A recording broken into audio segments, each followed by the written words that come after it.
Morning guys, excuse my voice, I've got a sore throat from being on the plane with all people coughing and snorting. I'm just going to make a short video about some pieces of timber that I picked up in the UK. These are all bowl blanks from my grandfather. This one unfortunately has a bit of worm, so we're going to have to see whether we can salvage anything out of this one. But the others are all really good. I think we've got a mixture of walnut. I think this is walnut, although it could be oak. In fact, I think it is oak.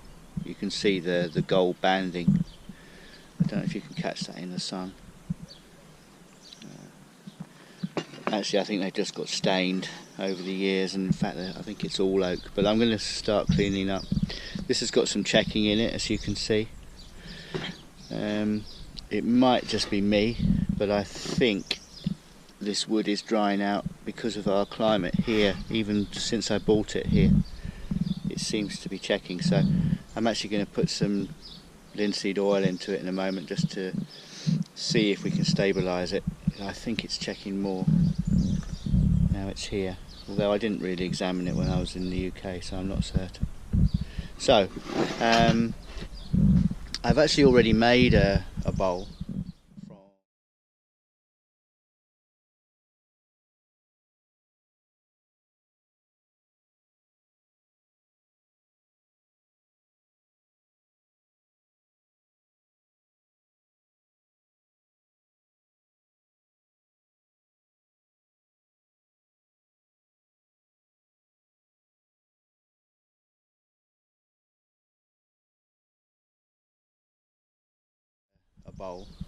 from a blank, and I'll include some photos of that.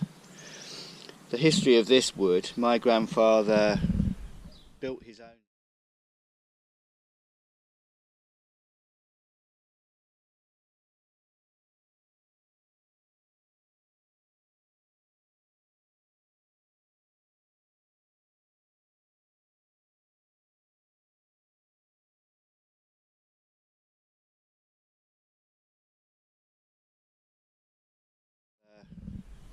his own lathe just before the First World War.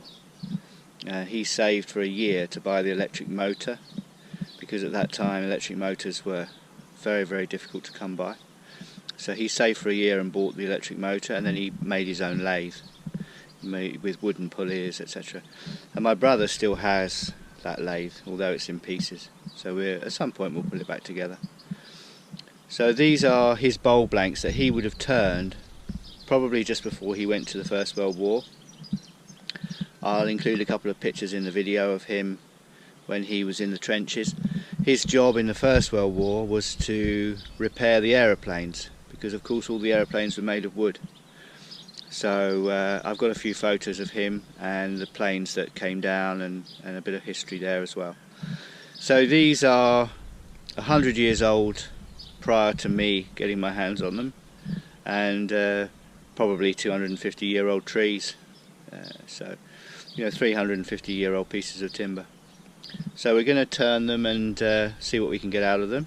The idea is that we make something for our family members out of this wood, and we've got a few more blanks as well. So I'll bring you along, and I'll include the photos so that we get a bit of history. Okay, bye now.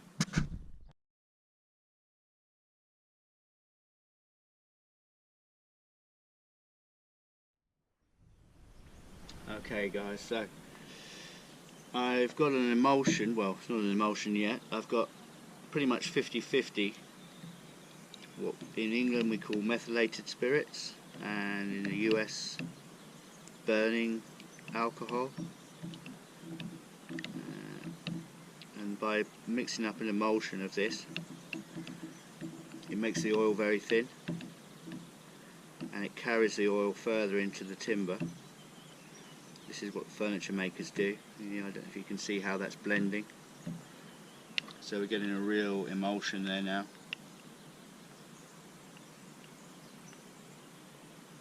I'm just going to paint that on. What this will do is, the burning alcohol is thinning out the oil,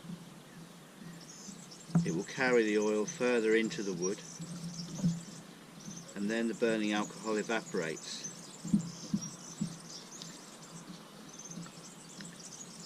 Just leaving the oil behind. So basically, burning alcohol is just an agent to carry the oil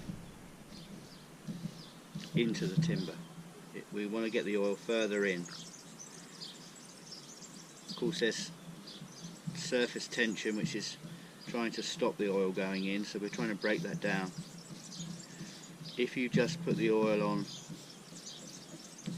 100%, so not diluted, of course it's going to help the wood,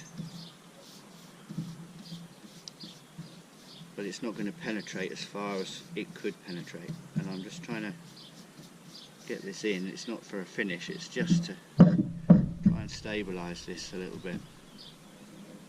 Let's just show you here if we can get this here. Get it on this end grain.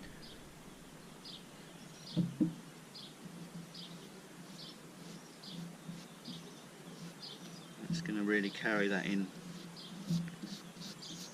and help to stabilise this.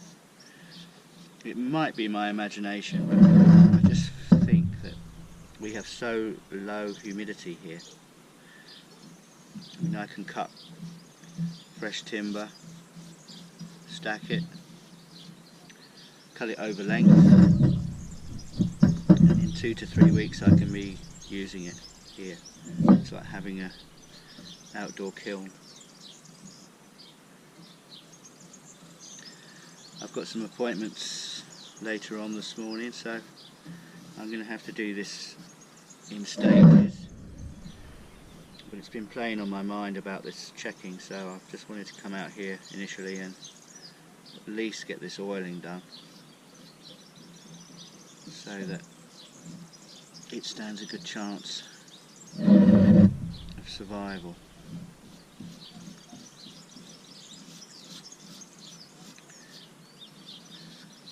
Pretty heavily applied. You can see it's already gone in. So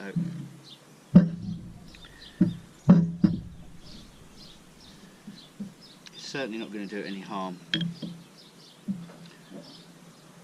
And we'll just see if that can... You know, I made a mistake with this piece the other day.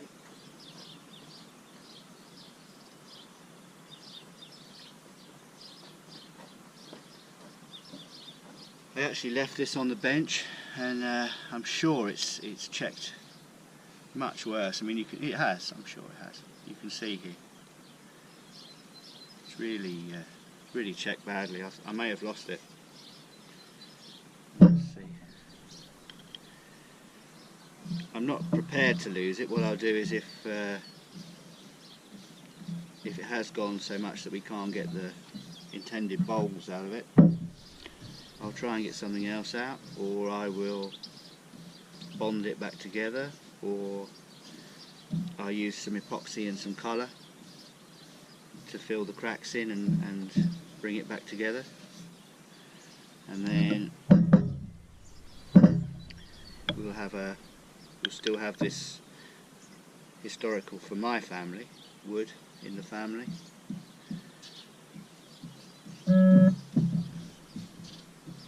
But we may have to use it in another incarnation. I really didn't think, just bringing it here on the plane, 2.5 hour journey,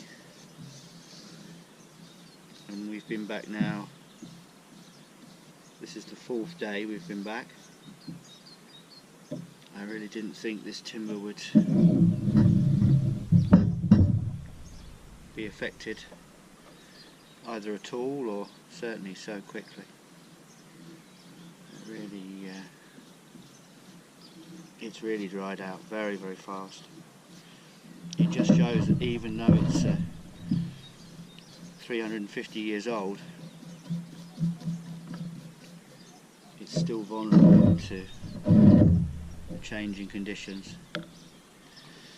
I must admit, I should have considered it really, because I bought my father's desk after my father passed away.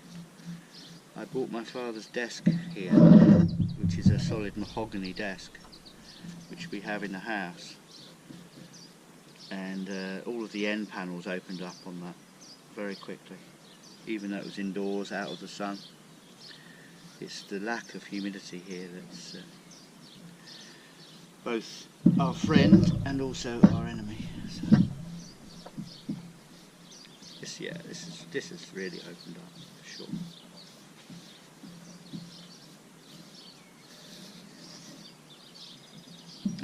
Oh well, we'll have to play it by ear, as they say in Spain. Cup of tea.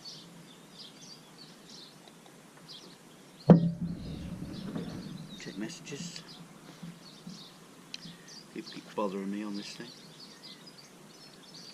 wanting me to do stuff. Can you believe it? How rude. And what I really love is when you look at it and it says updated yesterday. Brilliant.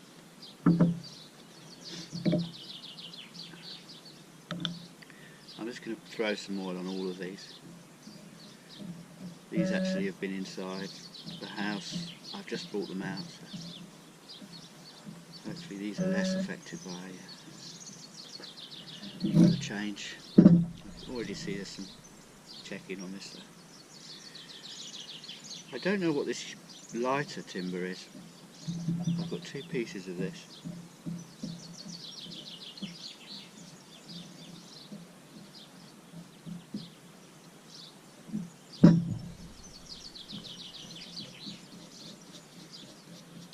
On the first bowl I made, I was using the compasses to find the centre of the blank. Wow, it's really going in there.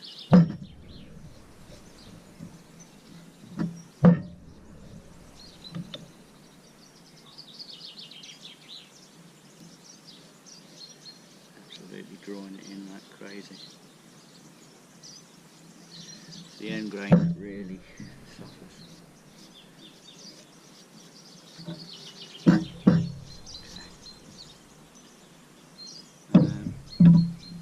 Oh yeah, I went to use the compasses and find the centre for to start turning on the lathe. You know, obviously, but I hadn't thought about it. My grandfather's centre punch mark was still there from when he turned the wood, and you can see it on here. Although this has got terrible worm, you can see by my finger that's the centre that my grandfather put in when he turned the blank and left it to be seasoned. See what we can do with this. I've got a feeling we're going to have to turn quite a bit of it away to get rid of this worm. I don't know how deep the worm's gone in. It's obviously a softer timber and the worm's been able to work its way into it. So the other ones are unaffected by worm. I imagine it's long dead, but we can give it a treatment. I found some very good treatment here in Spain. Either pre-treating against termites and worm, or subsequent to infection, if you like. Two different types. There might be. Alright. Okay.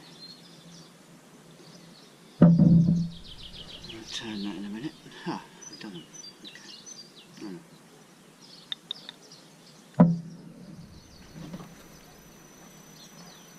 Okay guys, so we're mounted up in the lathe.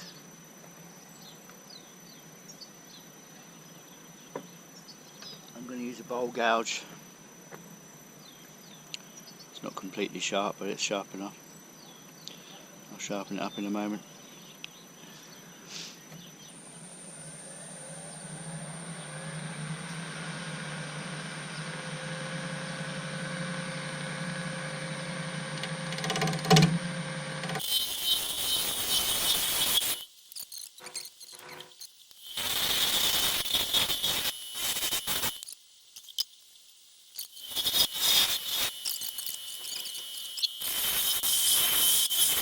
so now we can kind of see what we've got.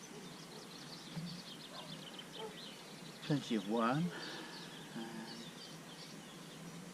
Obviously if this didn't have some kind of historical value for us, then you know, we wouldn't be bothering with this, but I'm trying to salvage something.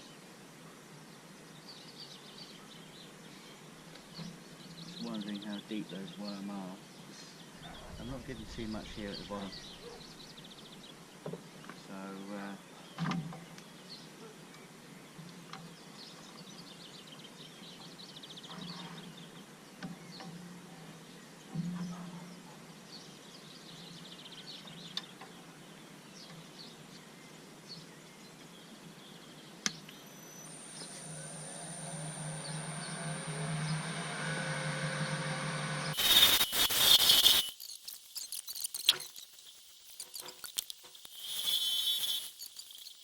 okay, let's unmount the blank.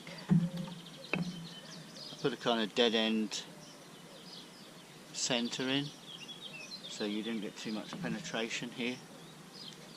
Otherwise you're going to get a very deep penetration on the bottom with a very sharp end. And I didn't want that. This is some of the best timber we've got in the centre here, so I'm not trying to damage that at all. I'm going to drill this now.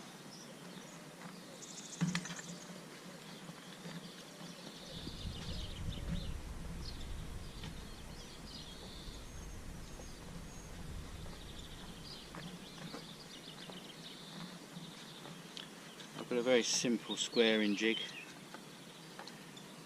This is why I was trying to get that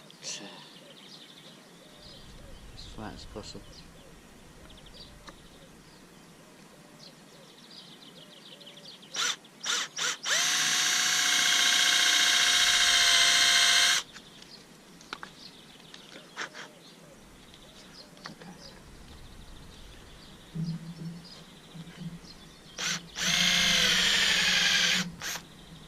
Whoa, it's actually hard.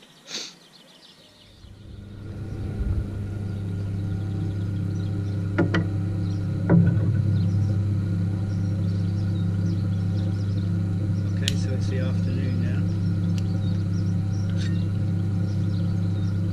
That's some daily duties.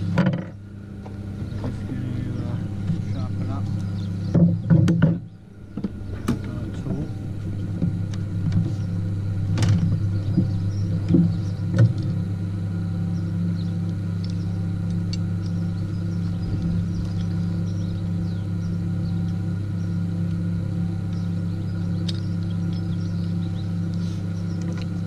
Tormek system.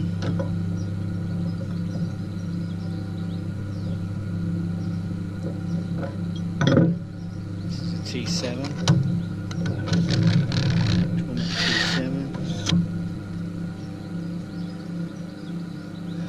Of course, there's a lot of ways of sharpening turning tools.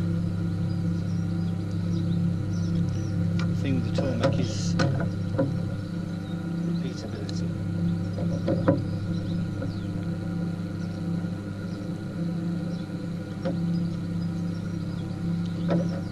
So with the Tormek, you know you're always going to get the same angle, taking away less material from your tool.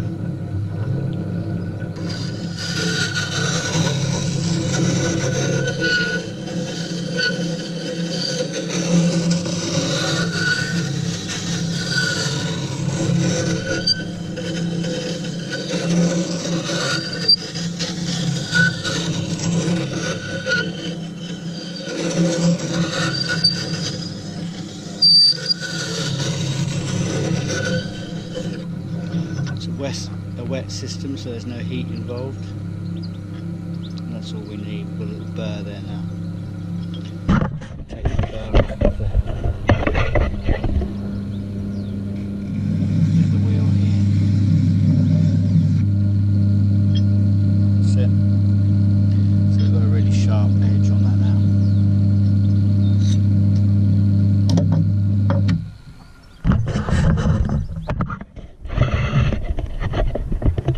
So let's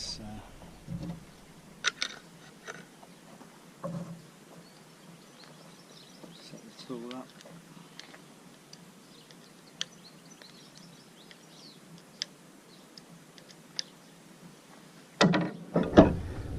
apron on.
A friend of mine in Holland, Jan, he makes these aprons for me. He sources one piece of leather.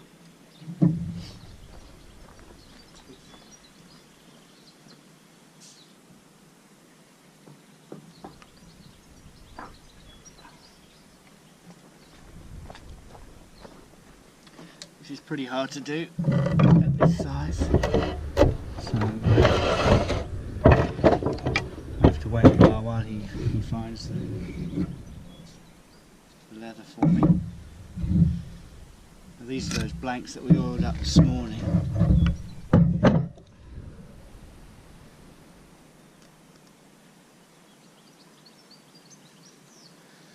like to find out what we've got.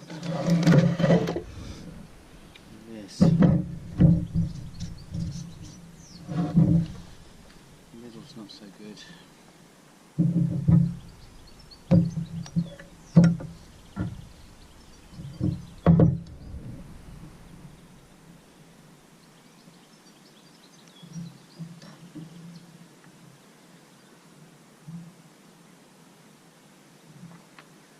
Seems a bit out of round.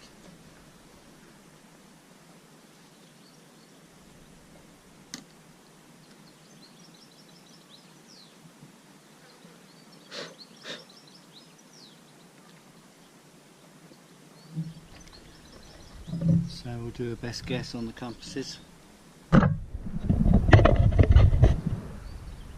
See where we are, 27.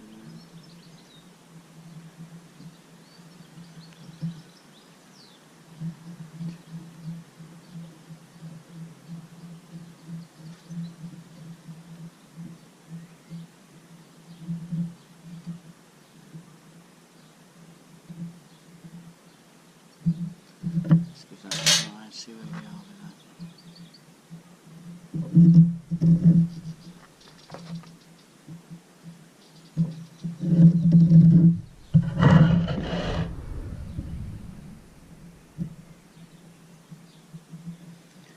As close as we can.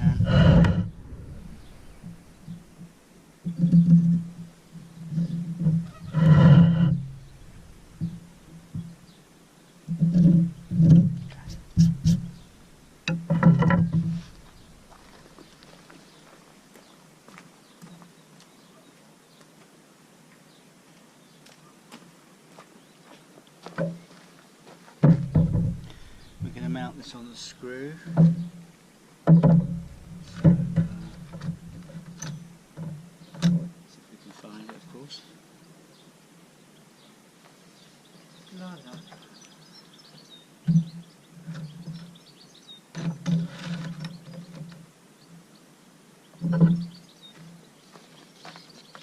So, little bowl we were turning this morning with all the worm. Definitely going to find something interesting to put in here. That oil's really consolidated that. It feels much better. So it's going to be okay. Now then. Where is the screw?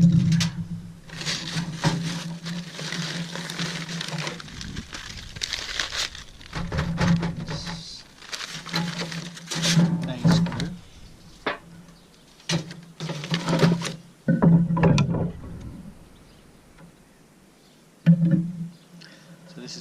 mount the blank onto. Just get the depth.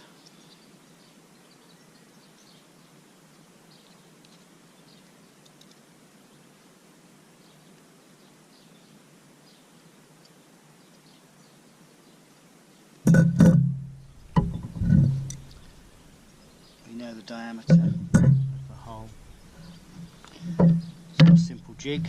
Give ourselves a square run, and we're kind of on the best guess here.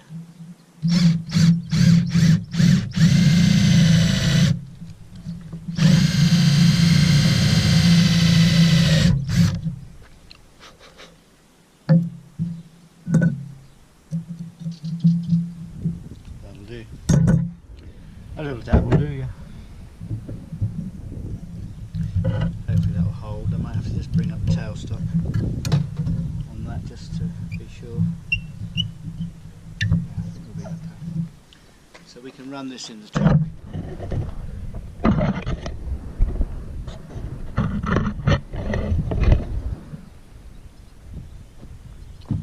La, la, la, la.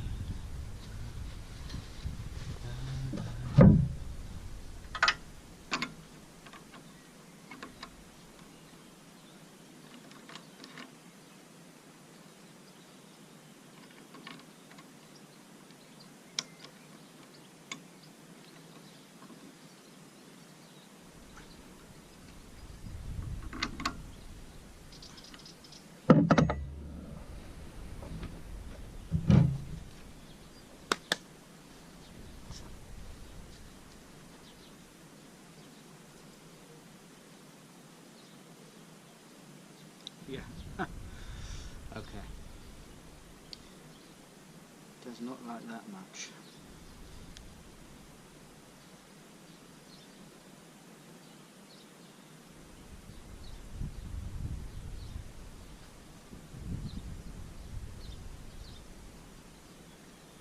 So that's too rotten. We're not going to get a hold on that side. Obviously this is my bowl side.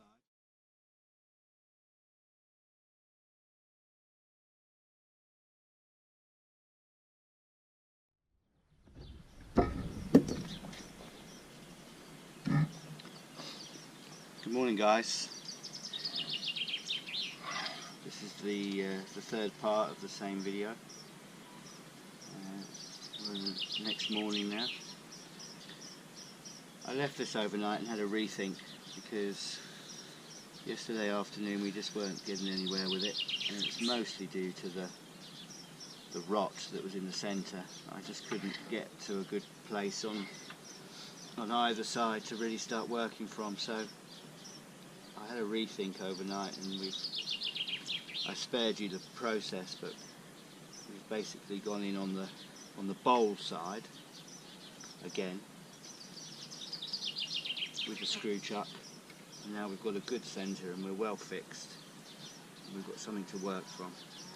You can see how much we're out even after that other work. It just trying to work from both sides even wasn't getting anywhere, so I've sharpened up the tool again this morning.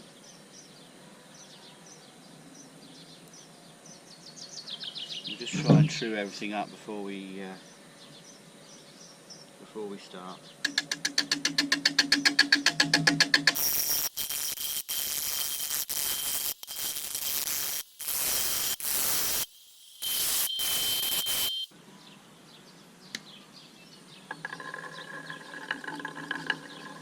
Okay, so we're pretty true now on the outside. That'll do for what we're trying to achieve.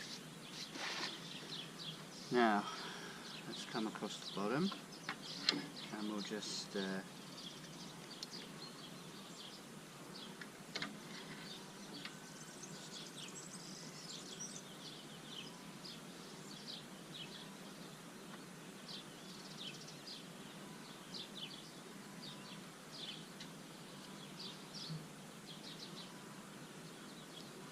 give ourselves a chance on this.